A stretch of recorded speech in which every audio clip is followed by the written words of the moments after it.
नमस्कार. माझं नाव आहे सुयोग पाटील आणि मी आज तुम्हाला सांगणार आहे की आर्थिक स्वातंत्र्य म्हणजे काय आणि ते कसे मिळवायचे. तर एक उदाहरण सांगतो तुम्हाला. तुम्हाला एखादा व्यक्ती दिसला असेल की ज्याच्या हातामध्ये 10 बोटांमध्ये 10 अंगठ्या आहेत किंवा त्याच्या गळ्यामध्ये 24 कॅरेटची सोन्याची माळ आहे. तुम्हाला वाटत असेल की तो आर्थिक स्वतंत्र आहे. एक दुसरं उदाहरण घेऊया की एखादा व्यक्ती आहे की त्याच्याकडे 22 लाखाची 25 लाखाची 4 व्हीलर आहे आणि तुम्हाला वाटत असेल की तो आर्थिक स्वतंत्र आहे किंवा त्यांना आर्थिक स्वातंत्र्य मिळवलेलं आहे. तर तसं काय आहे किंवा नाही मला माहीत नाही. पण मी जसा अभ्यास केला आहे त्याप्रमाणे मी तुम्हाला सांगतो की आर्थिक स्वातंत्र्य म्हणजे काय, की जो व्यक्ती असा आहे की ज्याच्यात त्याचा तो खर्च आहे, घरचा खर्च. म्हणजे आपण म्हणू की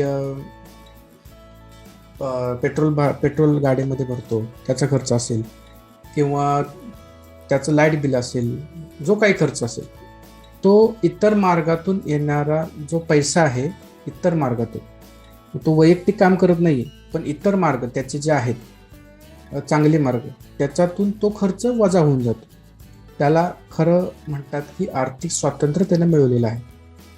उदाहरणार्थ आता समजा एका व्यक्ती समजा आर्थिक स्वतंत्र असेल तर तो पैशाची काळजी करत नाही का, कारण तो विचार करत नाही की लाईट बिल कसं भरायचं, आता पुढच्या महिन्याचं लाईट बिल कसं भरायचं किंवा मला आता बाहेर जायचं आहे फिरायला, त्याचा पैसे कोण देणार. किंवा असं म्हणू शकतो की आपण की उद्या समजा इन्व्हेस्टमेंट करायची आहे तर ते पैसे कुठून येणार, किंवा त्याला गाडीमध्ये पेट्रोल भरायचं आहे तर ते पैसे कुठून येणार, गाडीचा हप्ता भरायचा ते पैसे कुठून येणार.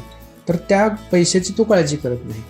म्हणजेच फायनान्शियली फ्री असा त्याचा अर्थ होतो. बँकांकडे जाऊन कर्ज मागत बसत नाही, मी आता ह्याचे हप्ते कसे करून दुसरं कर्ज काढत नाही. किंवा तो व्यक्ती असा असतो की साधारणतः पैशाची काळजी न करणारा व्यक्ती म्हणजे फायनान्शियल फ्री असं मला वाटतं. तर त्याच्या संदर्भातच मी काही पॉईंट काढलेले आहेत ते तुम्हाला मी दाखवतो. तर तुम्हाला इथे दिसत असेल 3 पॉईंट आहेत. पहिला पॉईंट तुम्हाला दाखवतो मी, तो आहे आर्थिक स्वातंत्र्य म्हणजे काय, तेच आत्ता मी तुम्हाला सांगितलं. दुसरं आहे आर्थिक स्वातंत्र्य कसे मिळवायचे. म्हणजे काय पॉईंट्स मी काढलेले आहेत ते तुमच्याशी डिस्कस करणार आहे मी. आर्थिक स्वातंत्र्य कसे मिळवायचे. तर आणि शेवटचा जो पॉईंट आहे, आर्थिक स्वतंत्र कोण होऊ शकते, ते मी व्हिडिओच्या शेवटी सांगणार आहे. आर्थिक स्वतंत्र कोण होऊ शकते ते. तर आपण सुरुवातीला बघूया आर्थिक स्वातंत्र्य कसे मिळवायचे. आता आपण जर बघितलं तर त्याच्यामध्ये एकूण 9 पॉईंट काढलेले आहे, 8 पॉईंट काढलेले आहेत. तर ते बघूया की त्यातल्या 1 बाय 1 बघूया की 8 पॉईंट कोणते कोणते आहेत. तर पहिला पॉईंट आहे लवकर कर्जमुक्त होणे. हा पहिला मार्ग आहे. म्हणजे 8 मार्ग तुम्ही सगळे जर केले तर 100% तुम्ही आर्थिक स्वतंत्र होऊ शकता. पहिला आहे कर्जमुक्त होणे. तुमचे जे कर्ज आहे, तुम्ही जे आत्तापर्यंत कर्ज काढलेलं आहे त्याचे व्याज भरताय, तुम्ही हप्ते भरताय, ते लवकरात लवकर तुम्ही त्यातून मुक्त व्हायचं. लवकरात लवकर म्हणाले, कारण तुम्ही आर्थिक स्वातंत्र्याच्या दिशेने जाऊ नाही शकणार, कारण तुम्हाला डोक्यात तेच राहणार की मी माझे हप्ते कोण फेडणार वगैरे. म्हणजे ह्या पायऱ्या आहेत, तिथून पुढे तुम्ही आर्थिक स्वातंत्र्य मिळवू शकता. म्हणजे हे मी सांगतोय की आर्थिक स्वातंत्र्य मिळवण्याचे सोर्सेस नाही सांगत तुम्हाला. आर्थिक स्वातंत्र्य मिळवायचे असेल तर काय करावं लागेल हे तुम्हाला मी सांगत आहे. दुसरा पॉईंट आहे पैशाचे व्यवस्थापन करायला शिकलं पाहिजे. म्हणजे अचानक इमोशनल तुम्ही झाला की आज मला खूप खायची इच्छा झालेली आहे, हॉटेलमध्ये जायची इच्छा झालेली आहे आणि ते हॉटेल तुमचं खूप आवडतं आहे, महागातलं हॉटेल. तर तुम्हाला तिथं समजलं पाहिजे की आपण आर्थिक स्वतंत्रतेकडे जायचं असेल तर इच्छा मारणं म्हणत नाही मी, पण मॅनेजमेंट एक गोष्टीचं केलं पाहिजे की पैशाचं व्यवस्थापन. म्हणजे जास्त खर्च न करता, आवाजवा खर्च न करता, एखादी जाहिरात तुम्ही बघितली टी व्हीमध्ये असेल, पोस्टरमध्ये असेल, तर ती जाहिरात बघून तुम्ही इमोशनल नाही झालं पाहिजे आणि व्यवस्थित विचार करून ती गोष्ट गरजेची आहे का, त्यातून आपला पैसा एक्स्ट्रा जो आपण कमवतोय तो पैसा त्यातून इन्व्हेस्ट झाला तर तुम्ही खर्च केला, तर इन्व्हेस्ट केला असेल तर चांगली गोष्ट आहे, त्यातून रिटर्न तुम्ही कॅल्क्युलेट करू शकता किती मिळतात, त्याप्रमाणे तुम्ही इन्व्हेस्ट करू शकता. पण तुम्हाला जर पैशाचं व्यवस्थापन करायचं असेल तर अवास्तव खर्च करणे टाळलं पाहिजे. तिसरा पॉईंट आहे नको तिथे न खर्च करणे. नको तिथे न खर्च करणे म्हणजे आपल्या आयुष्याशी निगडीत असणाऱ्या गोष्टी, अन्न, वस्त्र, निवारा ह्या गोष्टी सोडून ज्या वेगळ्या गोष्टी लागतात त्या गोष्टीचा अवास्तव खर्च तुम्हाला लागणार आहे का? उदाहरणार्थ एखादा साधा तुमच्याकडे मोबाईल असेल आणि तुम्ही जाहिरात बघितली की तो मोबाईल घ्यायची इच्छा झाली तुम्हाला, तर ऑलरेडी तुमच्याकडे एक मोबाईल आहे, पण तुम्ही जर विचार करत असाल की अजून एक मोबाईल किंवा हा विकून तो मोठा किमतीचा, जास्त किमतीचा मोबाईल घ्यावा असं तुम्हाला वाटत असेल तर तो अवास्तव खर्च होऊ शकतो तुमचा. ते टाळायचा प्रयत्न करायचा. ही गोष्ट खूप कमी लोकांना माहिती आहे की गुंतवणूक करणे, गुंतवणूक करण्याचे भरपूर मार्ग आहेत. तुम्ही जमिनीमध्ये करू शकता, स्टॉक्समध्ये करू शकता, सोन्यामध्ये करू शकता, चांदीमध्ये करू शकता. आता नवीन कन्सेप्ट आलेले आहे क्रिप्टोकरन्सी, त्याच्यामध्येही करू शकता. पण हे तुमच्यावरती डिपेंड आहे. त्याचा पूर्ण तुम्हाला अभ्यास पाहिजे. अभ्यास करायला पहिल्यांदा शिकलं पाहिजे की तो कशी गुंतवणूक करायची असते, कोणत्या प्रकारची गुंतवणूक करायची असते, किती गुंतवणूक करायची असते, ह्या गोष्टी तुम्हाला शिकल्या पाहिजे. 5वा पॉईंट आहे की पैसे कमवण्याचे मार्ग शोधायचे, चांगल्या मार्गाचे म्हणतो. पैसे कमवण्याचे मार्ग कोणकोणते आहेत? तर नोकरी. आता मी मगाशी म्हणालो की आर्थिक स्वातंत्र्य मिळवायचं असेल तर तो व्यक्ती हवा तिथे जाऊ शकतो, तर नोकरी करत असेल तर नाही जाऊ शकत. पण वेगवेगळे मार्ग असतात. बिझनेस, तुम्हाला व्यवसाय करावा लागेल, व्यवसाय तुम्ही करू शकता, किंवा असे मार्ग शोधा की त्यातून पैसे तुम्हाला मिळाले पाहिजे.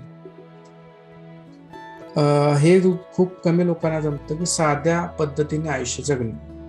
म्हणजे काय की तुम्ही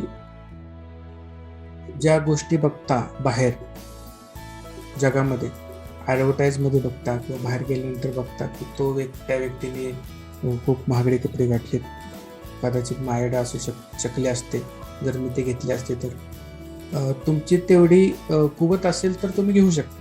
पण साध्या पद्धतीने आयुष्य जगलेला एक फायदा आहे, तुम्ही लवकरात लवकर फायनान्शियल फ्री म्हणजे आर्थिक सोबततेकडे किंवा आर्थिक वाटचालीकडे तुम्ही, स्वतंत्रतेकडे तुम्ही वाटचाल करू शकता. आणि पुढचा पॉईंट आहे पैसे वाचवायला शिकणे.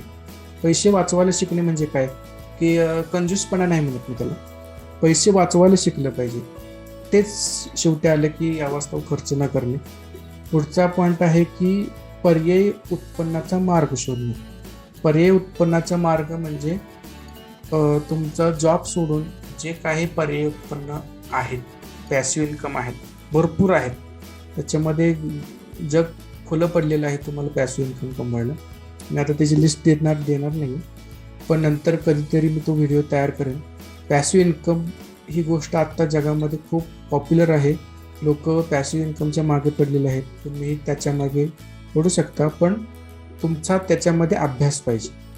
उगीच कोणतरी म्हणाले पॅसिव्ह इन्कम इकडे मिळतो तिकडे मिळतो असं म्हणून नाही चालणार. थोडा रिसर्च तुमचाही पाहिजे जर तुम्हाला आर्थिक स्वातंत्र्य हवे असेल तर. आणि शेवटी आपण वळणार आहोत आर्थिक स्वतंत्र कोण होऊ शकते. आता हे पॉईंट मी असे काढलेले आहेत की ते तुम्हाला समजतील आणि त्यात तुम्हाला त्या गोष्टी कळत जातील. त्याच्यामध्ये 4 पॉईंट आहेत.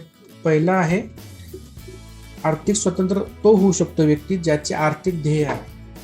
आर्थिक ध्येय म्हणजे काय की त्यानं ठरवलेला असतो गोल की त्याला एक 5 वर्षानंतर एक घर घ्यायचं आहे, किंवा 1 वर्षानंतर त्याला 4 व्हीलर घ्यायची आहे, किंवा 2 वर्षानंतर त्याला फॉरेन ट्रिपला किंवा 6 महिन्यानंतर फॉरेन ट्रिपला जायचं आहे. तर तो एक गोल ठरवतो आणि त्याचं प्लॅनिंग करायला चालू करतो. हळूहळू तो कदाचित आर्थिक स्वतंत्रतेकडे जाऊ शकतो. जो गुंतवणुकीवरती विश्वास ठेवतो, गुंतवणूक म्हणजे इन्व्हेस्टमेंटचे पर्याय भरपूर आहेत, त्याच्यामध्ये तो इन्व्हेस्ट करू शकतो. मगाशीच म्हटलं मी की स्टॉक्समध्ये असतील, SIP आता नवीन कन्सेप्ट आलेला आहे, SIP क्रिप्टो SIP आलेला आहे, किंवा अशा गोष्टी असतील की सोनं असेल, चांदी असेल, जमीन असेल, त्याच्यामध्ये तो गुंतवणूक करायला शिकला पाहिजे. आणि त्यांना त्या गुंतवणुकीवर विश्वास पाहिजे की ते आपल्याला चांगले परतावा मिळवून देतील, रिटर्न्स मिळवून देतील.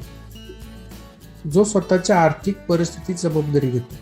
म्हणजे काय, आर्थिक परिस्थिती जबाबदारी घेणे म्हणजे काय, की त्याला जाणीव आहे की माझ्याकडे किती पैसे आहेत आणि मला किती खर्च करायचे आहेत, आणि त्याच गोष्टींमध्ये तो अडकून बसत नाही. तो अजून अजून मार्ग शोधत असतो, आणि अजून अजून मार्ग शोधल्यानंतर त्याला कळतं की तो आर्थिक स्वतंत्रतेच्या दिशेने चाललेला आहे.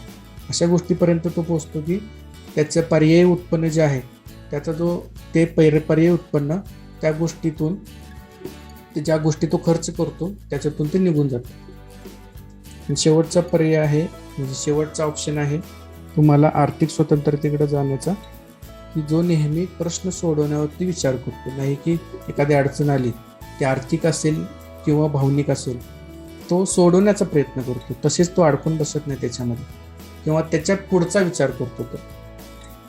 अशी लोक माझ्या मते आर्थिक स्वतंत्र होऊ शकतात. तुम्हाला हा व्हिडिओ कसा वाटला नक्की सांगा, आणि तुम्हाला कमेंट करायची असेल तर तुम्ही करू शकता.